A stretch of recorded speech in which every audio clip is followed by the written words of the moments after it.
Hi, welcome to another session here on the Rewiring Your Brain World Summit. My name is Fleet Mall. I'm your co-host for this session, and I'm really happy to be here today with Dr. Pedram Shojai. Welcome. Great to be here. Nice to see you.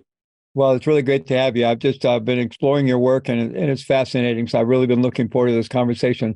So I'm going to share a bit of your bio to familiarize our audience with you if they're not already familiar, and then we'll jump right into the conversation. Sound good? So Dr. Pedram Shojai is a man with many titles. He is the founder of BePossible.com, the New York Times bestselling author of The Urban Monk, Rise and Shine, The Art of Stopping Time, Focus, and Inner Alchemy. He is the producer and director of the movies Vitality, Origins, and Prosperity. He's also produced several documentary series like Interconnected, Gateway to Health, Trauma, Conscious Parenting, and the Exhausted series. In his spare time, he's also a Taoist abbot, a doctor of Oriental medicine, a Kung Fu world traveler, a fierce global green warrior, an avid backpacker, a devout alchemist, and a Qigong master, and an old school Jedi biohacker, working to preserve our natural world and wake us up to our full potential. Well, I think people can realize why we're excited about having you be part of this summit. And yeah, that line about in your spare time is fairly ironic. It sounds like you're pretty prolific in terms of what you're putting out in the world. Great stuff. Thank you. So Pedram, as an expert in Oriental and integrative medicine, and I know, and maybe you could share a little bit of this. I know at one point you were kind of hoping to reform the medical field from an integrative medicine perspective, and then you kind of decided to shift into more like teaching and writing to help people really optimize their health rather than trying to come up with better ways to fix us once we're sick. But anyway, you do have that expertise in Oriental and integrative medicine, and you've been focused on promoting optimal health and well-being. So how do you view the increasing scientific evidence that's demonstrating how neuroplasticity, neurogenesis, epigenetics, and all these things really open the door to maybe take more agency around reshaping our own neural architecture for optimal health and well-being, for longevity, for happiness, for productivity or life performance, and whatever's important to us. But really we are seeing there's tremendous possibilities today. So I wonder how that connects with your work. Yeah, I mean, I'm happy it's there. I didn't hold my breath waiting for it, but it's good to have it. So, what we have known to be true for thousands of years was always true. There was always quacks that come along, snake oil salesmen that come along, but you have these, multi-generational lineages that have been proving through individual experience and consciousness and, millions and millions and millions of patients, their efficacy over centuries. And, never, ever, ever did it cross my mind to poo-poo, that much human experience. But we also live in a time where scientific evidence is welcome, especially scientific evidence that is open to all new data so that it doesn't, conflict with a worldview that's politicized, right? And so getting this data to validate some of these experiences and to kind of build upon some of these experiences and create new experiences and protocols and just better evidence-based formulas to help humans and help with the human condition is wonderful. And again, it's welcome. I mean, I had brain labs and sleep labs, in the last 20 years that were studying meditators and the states of consciousness before any of this stuff got cool.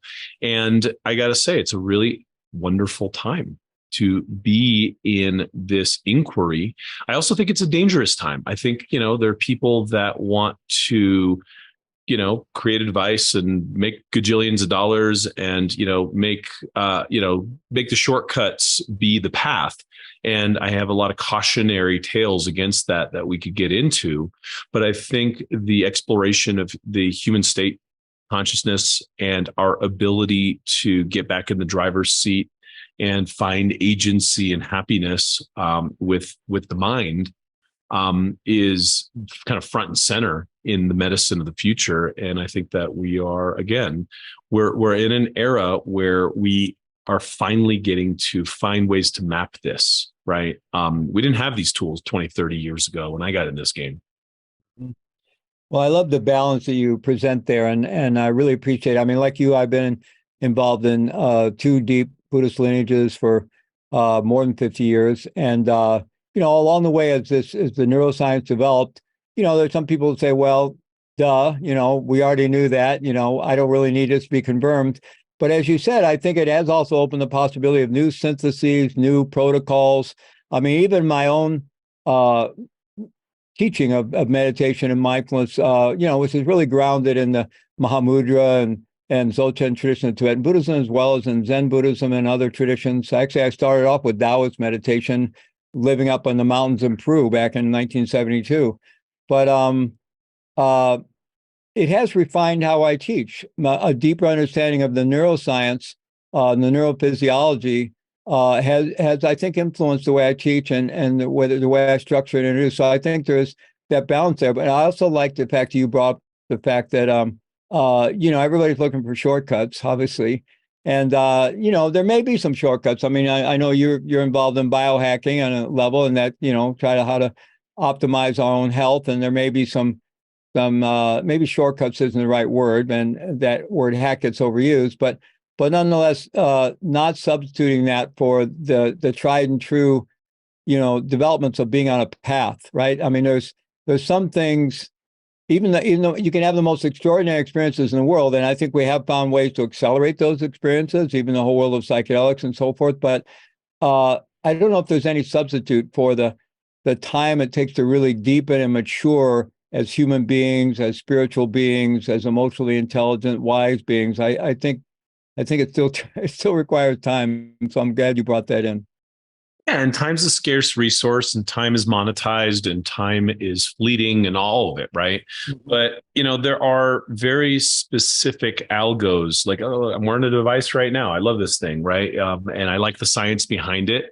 But this device that I'm wearing is doing something to me that is creating an effect, like a ripple in the pond, which may or may not be a desirable outcome, and brings down cortisol or doesn't, or helps your sleep or doesn't. But it robs me of my agency and my own kind of God-given capacity to calm my own nervous system.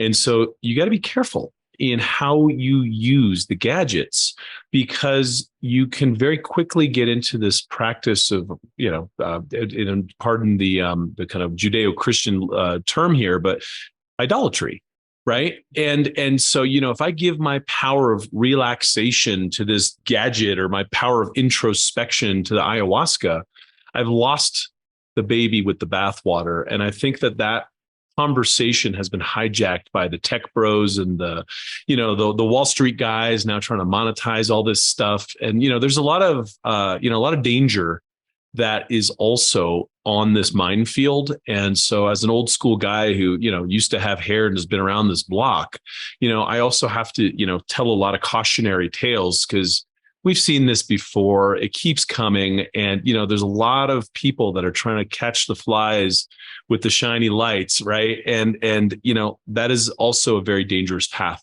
that we need to be mindful of. Absolutely. And I'm really glad to bring our summit is really all about, it's a mixture of, we're really focusing on integrating evidence-based, current cutting-edge evidence-based science, but evidence-based, not pseudoscience, with, ancestral wisdom, with the ancient contemplative traditions, with the yogic sciences, and really bring that together in a good way, but in a solid way. And so I think it's really important that you bring all these things up. So you train deeply yourself as a Taoist monk. You train with Kung Fu masters. You're a deep practitioner of Kung Fu and Qigong, and you're a teacher and a master in these things. So you've had a lot of deep training, probably, as you said before, as well as your training in Oriental medicine, before a lot of this latest neuroscience came online in the last 2 decades. And so what understanding did that training give you about the landscape of the whole kind of, or, the body, mind, spirit, heart landscape, and the embodied, mind and heart landscape, and then how does that understanding that you develop, maybe experientially, intuitively, as well as from the teachings you received, then how is that mapping on to what we're learning today from neuropsychology and neuroscience and so forth? Yeah, I love that question. I think the missing ingredient has always been consciousness. And I think there's just an over gamification of how you feel, whether it's dopamine or serotonin, and just kind of these states of emotion that people put a lot of value on. Whereas a deep contemplative tradition, regardless of, there's obviously nuance in the different cultures and the different, paths, but it's a culture of introspection and learning and the refinement of one's consciousness to become more and more self-aware. Oh, I feel happy. Oh, I feel sad. My nose itches. I didn't like what Barry said. All these things that kind of come and go. And a lot of the deeper spiritual learning comes from the understanding of the mind and the understanding that the highs and lows are not you, the understanding that there's anicca, right? Like there's change, and the phenomena of the universe are fleeting at best. And that there's some undercurrent of consciousness that permeates all life, and we're part of it, and it's majestic and beautiful and infinite, and all these things that you discover in this deep process of inquiry in the bigger questions of who am I, right? And I think those have been relegated to, kind of like, oh yeah, that's kind of some of the old school stuff, but check out this, new chocolate MDMA combo I got, right? And people are playing with their feelings. They're playing with kind of fireworks of kind of phenomenon that you can experience. And you're a classic Buddhist, right? You see the Buddha on the side of the road, you kill a guy, right? The experience you have on ayahuasca is to illuminate your path for further inquiry and self observation to become a more evolved version of yourself, so that you're a better you. Not saying I can't wait till next Saturday night to do that again.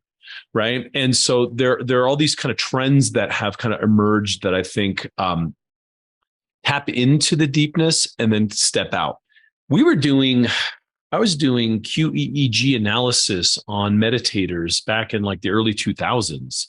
And we were detecting gamma wave coherence back then and looking at what that meant and the implications of what that meant. And some of the gamma training, I think, is very interesting. I think some of the deep delta training is very interesting.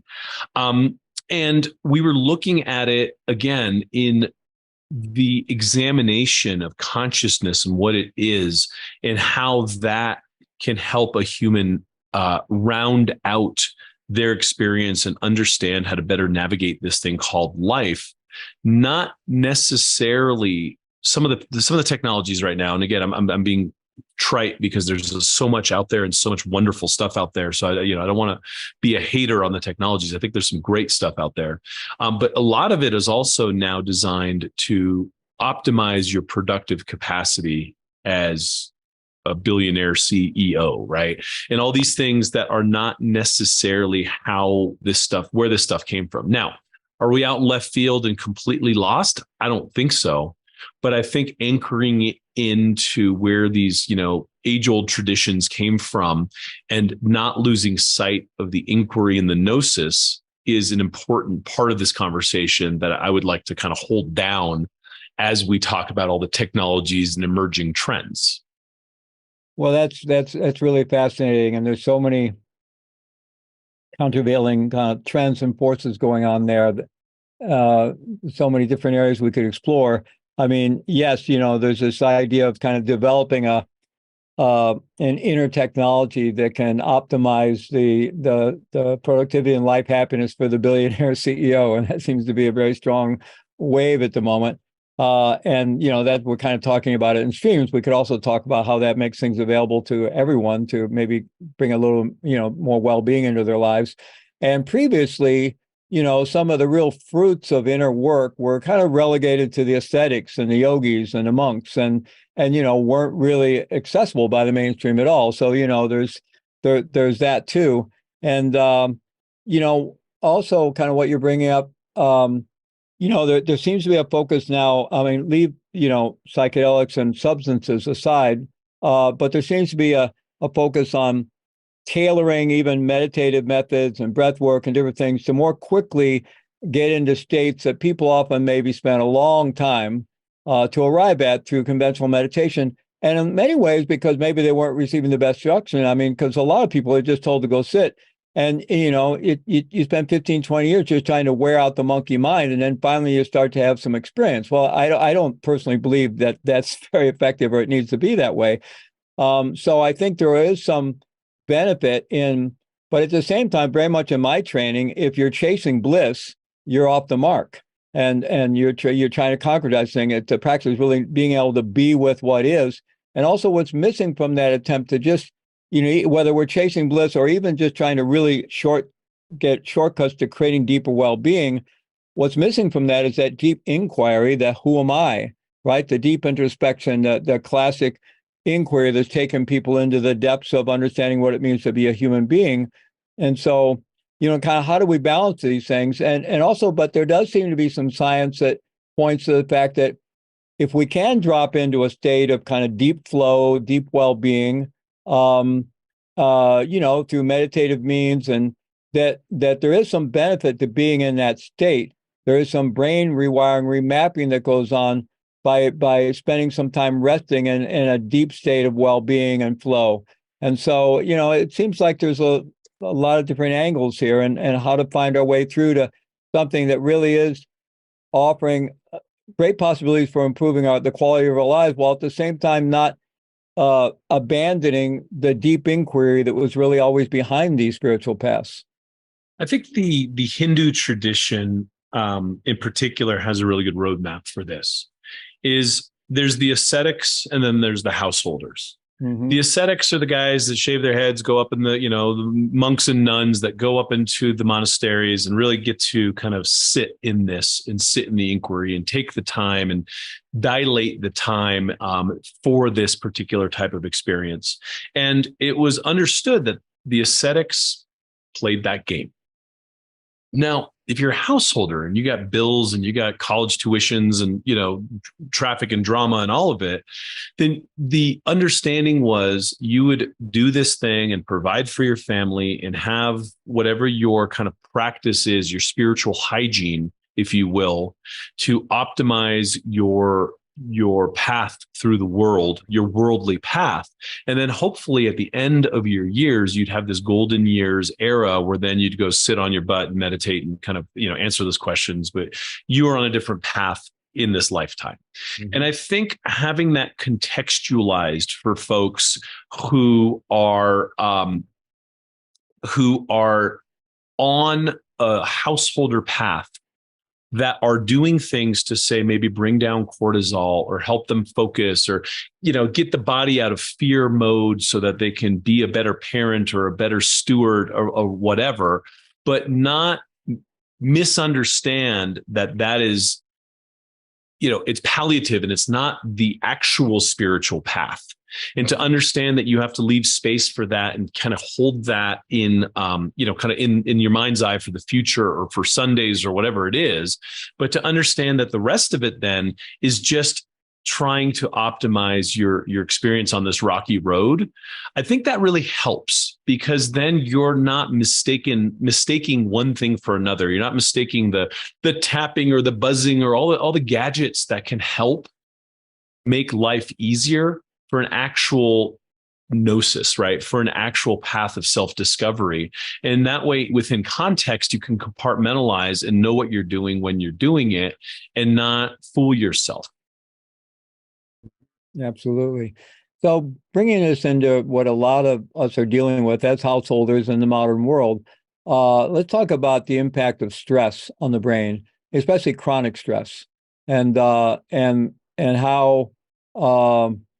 how some of the things that you teach can ameliorate that negative impact of stress and chronic stress on the brain, and how maybe that informs something about our neurophysiology. And again, I think it's interesting because I think some of the science and maybe some of the new syntheses are allowing householders, I'm not saying you can have it both ways, but they have practices that are really part of mental, emotional, physical hygiene that'll really help them lead better lives, but also have better quality relationships, live with more compassion, with more well-being. And but also maybe if they can at least dedicate an hour or hour and a half to practice, or some longer sessions on weekends, or do a few retreats a year, actually be in the process of going deeper as well. So maybe we could start from just the stress of modern life and the fact that we're all trying to lead 4 or 5 lives at once, and the chronic stress factor, and maybe start from there and see, where that takes us. Yeah. I think, there's been a lot in the last 5 years on the podcasts and, the blogosphere. And there's a lot of people talking about parasympathetic dominance and, feeling safe out of fight or flight, and how the world constantly is making the walls cave in that makes us feel unsafe, right? If you feel unsafe, your adrenals are cranking. If you feel unsafe, your cortisol levels are up. You can't sleep. And think about it. If you're trying to sleep and you feel unsafe, it's not going to happen, right? You've got to know that the animal, or the marauding village next, over the hill, isn't coming after you.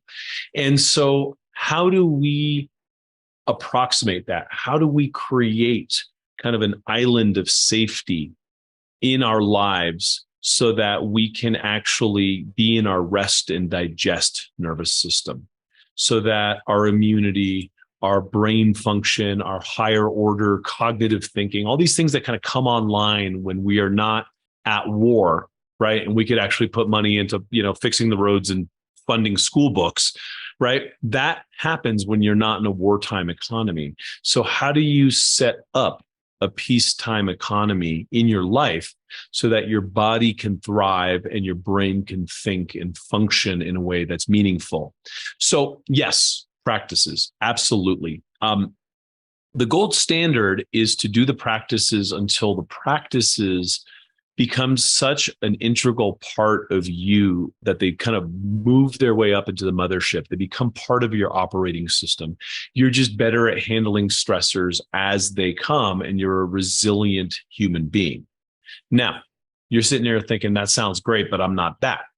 So that's where the work comes in. That's where the practices come in. The literal translation of Kung Fu is hard work, or eat bitter. And so, I like to sleep in just as much as the next guy, right?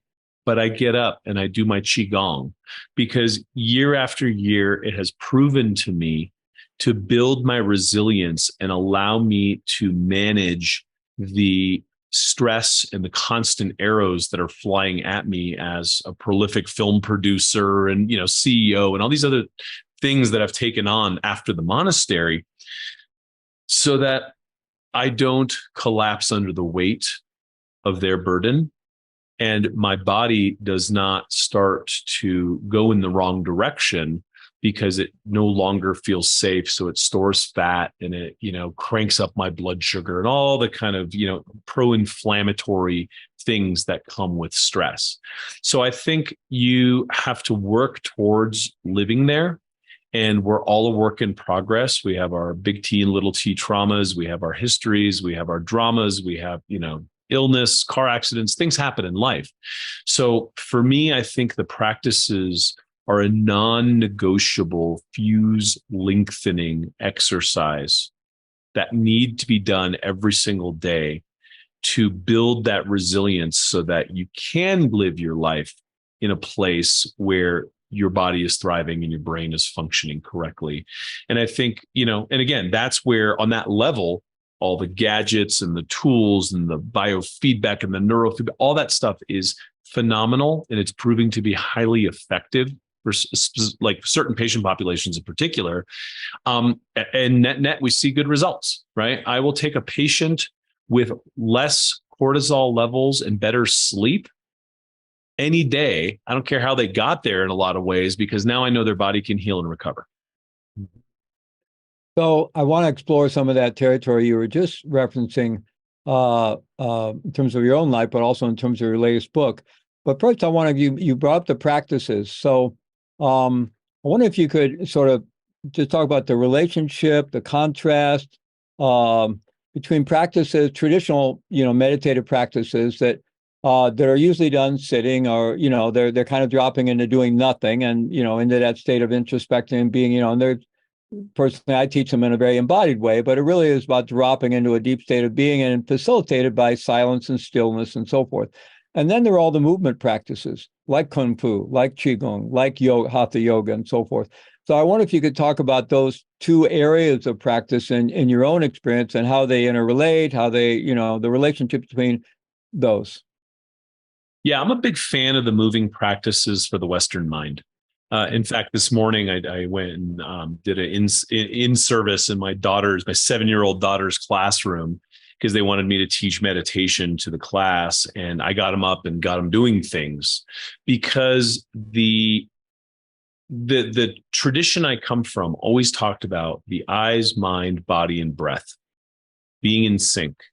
And so we took that premise in my brain lab 20 years ago and looked at it and saw the sensory motor strip light up. And then we saw the prefrontal cortex light up. We saw better hemispheric coordination. It was just the brain started doing what it was supposed to do. And again, it's eyes, mind, body, and breath.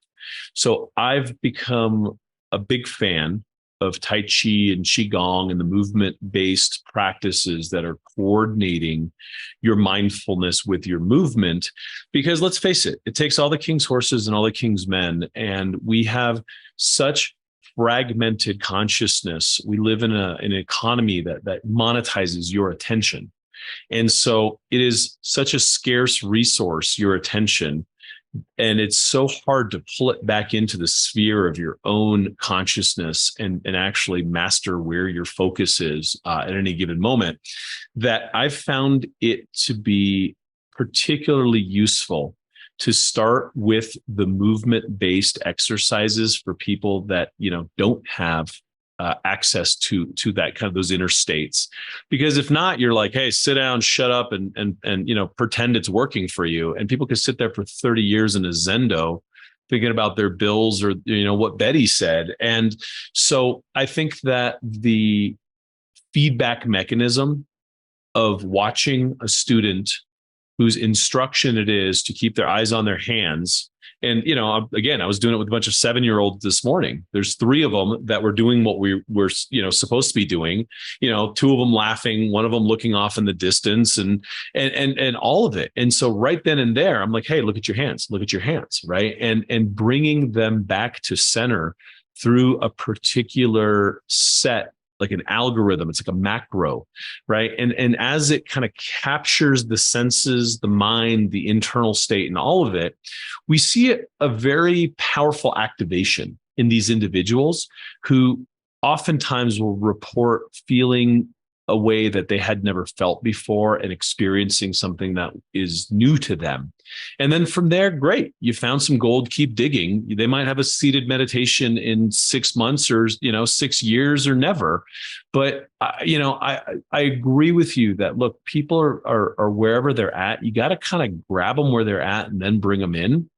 And I find that the movement-oriented mind-body practices are particularly good for that. Not to mention the NF-kappa B and all the studies that are showing what it does to, cytokine expression. There's all sorts of really interesting science on what they do as well. But just the phenomenon of bringing a person back into the room, I think it helps to do some eyes open exercise.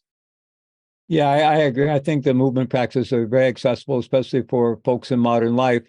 I would say, and I agree with you that, a lot of people were introduced to sitting meditation and weren't given deep enough instruction, and they sit there for 30 years thinking about their shopping list and their bills.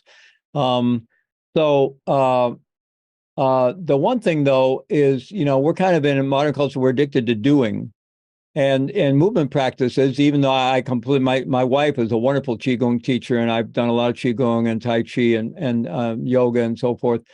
And you can definitely, through movement, find your way into deep states of being. There's no question about that. But there is still kind of a doing, and we're so addicted to doing that it seems like for people to find a way into non-doing is really helpful because it's such a counterculture thing, right? To just sit and do nothing in some ways. I mean, not sit and listen to your shopping list, but, to really be able to drop into your body and go deep into interoceptive awareness and into a state of non-doing that doesn't involve any doing or little doing, if any. I'm just curious about your thoughts about that. Yeah, I call it drinking from infinity. And if you were to allow yourself to truly be and stop everything all at once. You were in this infinite moment with all the expression of power in the universe right behind your next breath or thought. Now, getting there is a different story because we've been trained to do from the moment we were born.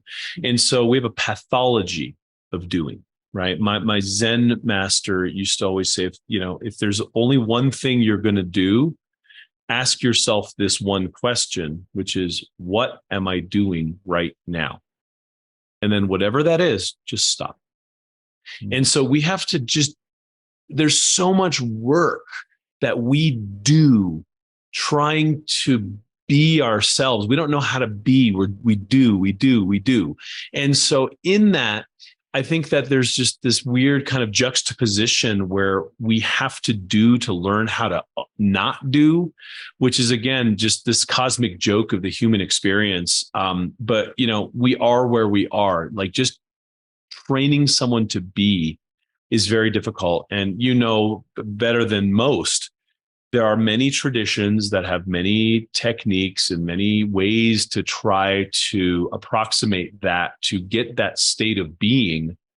But until you can let go, which is so hard, right? It's just counter to the human. We are just a holographic projector of chaos. And so until you can realize how much chaos you are spewing and stop doing that and sink into being, there are plenty of practices to grab the monkey mind and give it something to do and grab it well enough so that then, and it's not just, oh, watch your hands. It's bend your knees, tongue is curled, breathing to your lower abdomen. It's like, here's like 30 things I'm going to wrap your monkey mind with so that hopefully it's preoccupied enough so that inside of this container of doing, we could have a moment of fleeting glimpse of being, which is the true medicine and the nectar. And once you've tasted that, now you're calibrated and now your practice has real worth. Well, that's so beautifully described. And it harkens back to my question or comment earlier on that even a little glimpse of it, just a taste of what you described, that nectar of being, will start to remap our brain and nervous system, I think, in some really positive ways. So in your latest book, it's called Focus, bringing time, energy, and money into flow. So you talk about bringing our attention in line with our intention and how to really have our lives be within this flow of awakening. So I'm curious about what you mean by earlier you made that distinction between kind of the yogic path and the householder path. But can we find a way into, as householders, working with all these things, as you've been as a prolific filmmaker and author and so forth and CEO, can we find a way into this flow so that our path is not just sort of in my Buddhist tradition, we call confused existence samsara, right? That's the world of confused existence where it's all based on a separate self. And there's a lot of things you can do to make samsara work better. And and one teacher talked about you can develop grandmaster samsara level where you've really kind of got it down, but that's still samsara. So I'm wondering how you're talking about how we can actually do this to have our lives really work very well, and at the same time at least be touched into the longer project of human awakening and deepening. Yeah, I love that question. Carlos Castaneda actually had a great metaphor for this and called it the island of the tonal. There's the great nawal, which is the unknowing, the infinite universe, but you can't live there in your embodiment as this human that you are with, needs and, hunger and all that. And so they called it creating this island of the tonal, which is kind of the anchor point of your assembly point really in your life. And I, in particular in that book, really refer to it in a metaphor of gardening. So your life is a garden and you have this time, energy, and money, which you interchange with each other all the time because your money comes from the time and the energy you put into creating value in the world. And, this will fill up and deplete. And the question is, are you feeding the weeds in the samsara? Or are you feeding the very particular plants in your life garden that help set up this ecosystem that allows you to continue to grow and thrive in a way that's meaningful, right? That's the path of the householder. And so what do you got? You have your career, obviously, you have your health, obviously, you have your family, right? You have your passions. Like what, and again, I never tell people what to put in their life garden. It's not my business, but you got to pick the 5 or 6 things that are the most important to you, and then really kind of do a reconciliation to figure out how much time, money, and energy need to go into each of those to have them blossom and thrive. And where are those precious resources currently going? And what are you watering? Are you watering those flowers? Are you watering the weeds? And in doing so, it really hones in our focus and our attention. Because you can have all the intention in the world. I mean, half the world on January 1st musters up a bunch of intention and blows it by the 3rd or the 4th because they set these resolutions and fail. Now, do they fail because they didn't bring enough willpower to the party, or did they fail because they didn't have enough focus to keep that energy on the thing they said they wanted? And so again, we live in the attention economy where Facebook, Instagram, TikTok, you name it, Toyota, they all want your attention. They all want your money. And that is your energy. That is your life force. That is your power that's moving through you to whatever these places are. And so what's it going to be? Are you going to indiscriminately leak it to the ones that are drinking it? Or are you going to take it back and keep it focused on the flowers in your garden? You say you want to be a good dad. When's the last time you went to your kid's soccer game? You say you want to be a good spouse. When's your anniversary? What have you done to build up positive energy in relationship? Like you say you care about your career, but you clock in and clock out and you hate going to that place, right? And so countless examples of how we're just squandering our life force in these places where we're just leaking our energy and our time. I love that you're using that notion of leaking our energy. And then of course we're surrounded by all these marketers that want us to leak our energy, or they want to sap our energy. And, part of this idea of being able to kind of, operate at a higher order of flow and well-being and wakefulness in the midst of the challenges of being a householder in modern life, right? It requires us to kind of build a body, if you will, a physical, psychological, emotional, spiritual body that can operate at a higher energy level without leaking that energy. And it's actually very common when people go off and do retreats and other things where they get all this energy building up from the practices they're doing, and then immediately go find ways to leak it off because they're not used to holding that, right? And so I'm wondering if you could talk about that, of how through these practices, and I'm sure your background in Qigong and Kung Fu addresses this very directly, but how to develop that physiology, emotional body, spiritual body, mental body that can actually operate at that higher level, to hold more energy, to give more, that we have more to give, we have more to offer, and so forth. It's how I ended up getting into this conversation of life gardening in the first place, actually, because I don't care who you are. You put 3 months into Qigong, you're going to have more power, personal power. You're going to have more energy. And I watched for years, especially as a young practitioner, right? Like I put in my dues. I was a young guy teaching this stuff, bright-eyed and bushy-tailed, thinking I was going to, transform everyone's lives by giving them more energy. And I watched exactly that. I watched them squander it like lotto winners.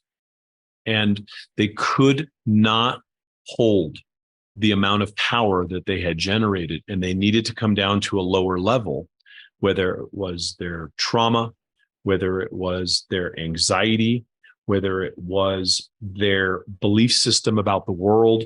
And so it really opened up this inquiry for me to be like, what the hell am I doing wrong? Right? Why are these people, and so adding more power to a chaotic system creates more chaos.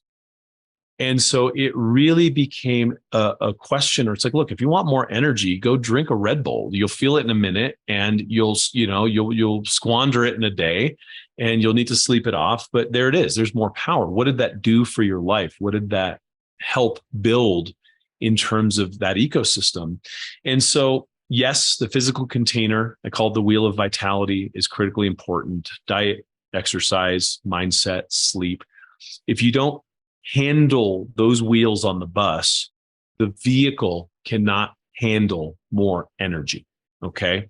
The vehicle needs to metabolize and move that energy in a meaningful way. So what is the point of energy? Is, if you think about the words that we use for energy, right? It's currency, it's a current, it flows. We don't say, the only way we save energy is a very inefficient way. That's a multi-billion-dollar industry. It's called weight loss, right? We store it as fat. So storing energy is a rainy day, fear-based ecosystem that is predicated on fight or flight or fear. Moving energy means you build the capacity of your muscles, you build the capacity of your lungs, and you also build your life to be bigger. So you're giving more, you're helping more, you're serving more. And then those people with those types of operating systems can take all the power and move it in a way that allows them to have more grace and more abundance and just more in a way that's meaningful, right? You turn that into a different mindset and you're accumulating boats and cars and things. It ends up getting into a dead end very quickly. And it ends up leading to a false promise, which is really the bait of the attention economy, right? Is they're dangling an end game that is absolute hell on earth, but everyone wants it, right? You ask kids what they want to do. They want to be, athletes and stars. They want to be millionaires. They want a Ferrari. Why? Right. And so the life gardening became kind of a critical opening salvo into me teaching anyone Qigong and practices that empower people going forward. Because if you don't have your shit together, I'm not going to teach you how to have more of that. It's just going to get louder and you're just going to be a mess. Yeah, I love the idea of your life garden. And you mentioned the Wheel of Vitality. I know this is a framework you use in your work to kind of give people a map to maybe begin to gradually till that life garden and plant, the flowers they're gonna enhance their own lives. So could you talk a little bit more about that Wheel of Vitality and how we might use that as a map to begin this work? Yeah, I mean, you can have the cleanest, most pristine organic diet in the world. But if you're not sleeping, you're not healthy, right? You could be like the biggest fitness enthusiast and, do planks for 16 hours a day.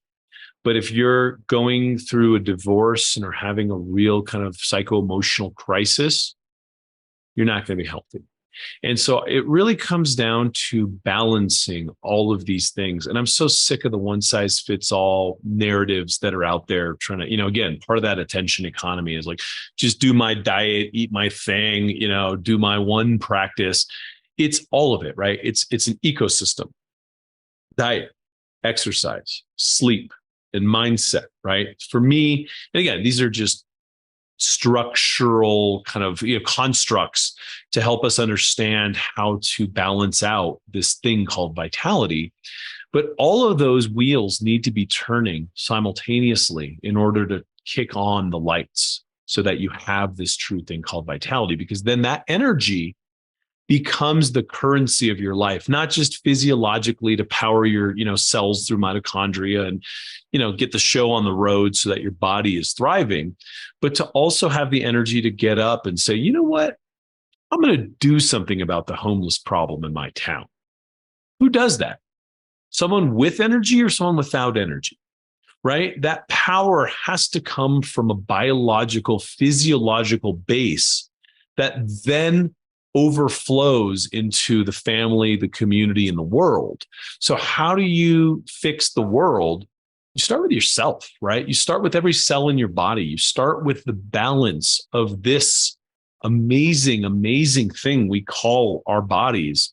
And in doing so, we've then, once we're overflowing, the cup is overflowing, then we're capable of doing great things in our lives, in our communities, and going out in concentric circles from there. So for people in our audience, and I'm sure it's fairly common that I don't feel like my life is in that much balance, and I'm out there trying to chase success, and I am dealing with a lot of stress and anxiety, and I keep thinking, well, at some point I'll have more time to dedicate to exercise. At some point I'll have the time to cook healthy meals. At some point I'll have the time to meditate a half hour every day, and it seems like that time never arrives, and so. But it's hard for people to make the leap. I think that if I slow down and stop and actually prioritize my own physical, mental, emotional health to begin with and do these things, then around that, I'll actually end up having the energy to be successful in life in whatever domain inspires me, right? And it kind of can be hard for people to make that leap, right? In fact, even in our culture, we say if I slow down enough to do that, everybody else will be so far ahead of me already, right? As if there was, that's a weird time construct that gets wrapped up in it, as if there were people we were in the same race with to begin with, right?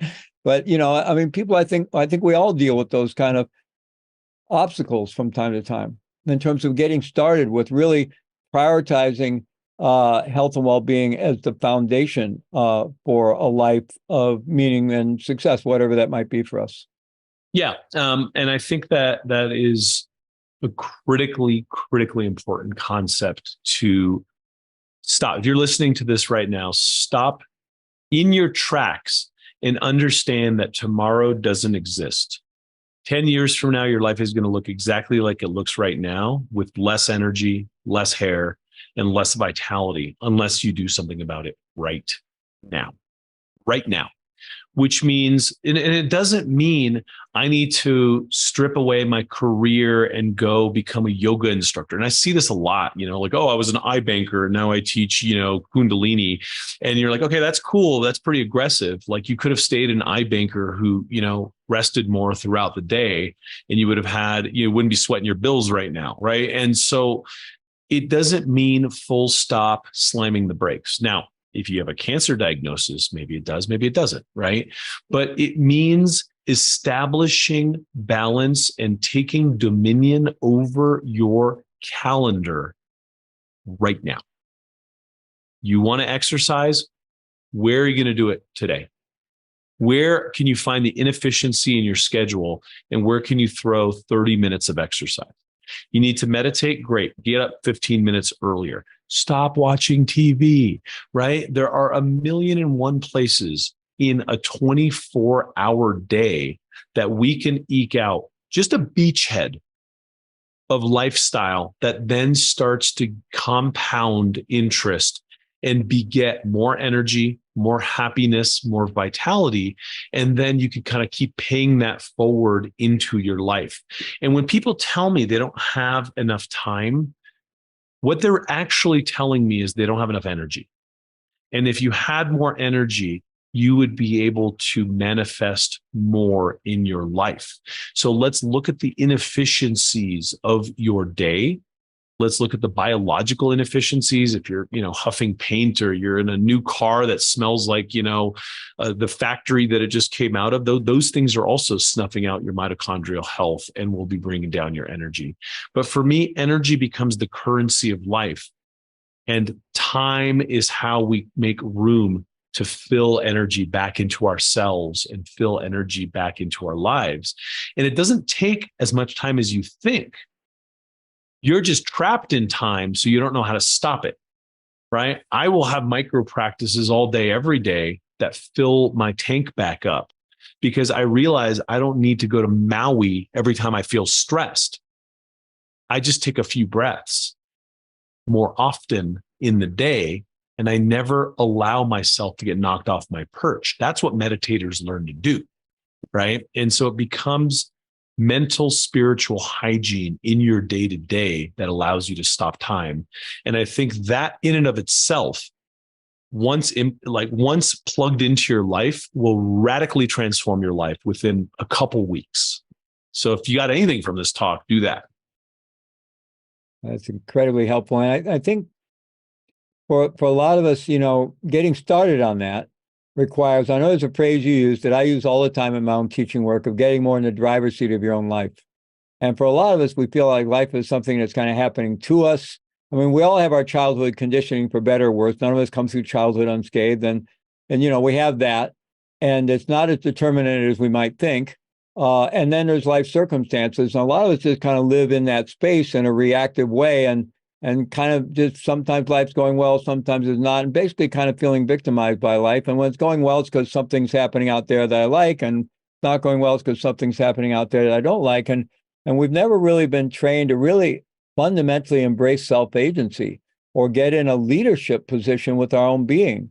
And if we don't make that shift to somehow get into a leadership position with our own body, heart, and mind, then we're just going to be fighting off all the constant distractions and influences and the marketers and our own childhood conditioning. And, it's we don't really have a chance. So I wonder if you could talk about that shift of how to get into the driver's seat of our own life and exercise some agency and self-leadership so that we can really begin taking action and doing the things that will move our life forward in a good way.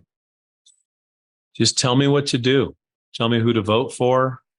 Tell me what to buy. I mean, we have been browbeaten into becoming mental slaves of the attention economy, and it's a comfortable place to be because there's so many people there, right? But having agency is terrifying for someone who has not tasted that freedom yet.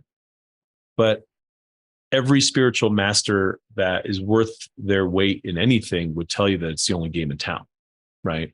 Is your consciousness. It's your mind. It's your emanation, your projection into this reality. And until you step into that, you're in the game of samsara, right? I think another Don Juan quote, I don't know how he came up twice in a call here, but the quote I like on this topic is the basic difference between an ordinary man and a warrior is the warrior sees everything as a challenge, where the ordinary man or woman sees everything as either a blessing or a curse. So everything that comes to you becomes a learning lesson, becomes a growth opportunity, becomes an opportunity for you to introspect and say, what is this and what do I do about it? And how do I feel about this, instead of woe is me or wow, how lucky can I be? And so again, is there luck? Is there fate? Are these kind of cosmic waves, beyond our capacity, things that are bigger than us that also exist? I think so, yeah. But I also think that we have a co-creation capacity that we have to own in order to surf these cosmic waves in this reality that we're all still trying to just figure out and understand.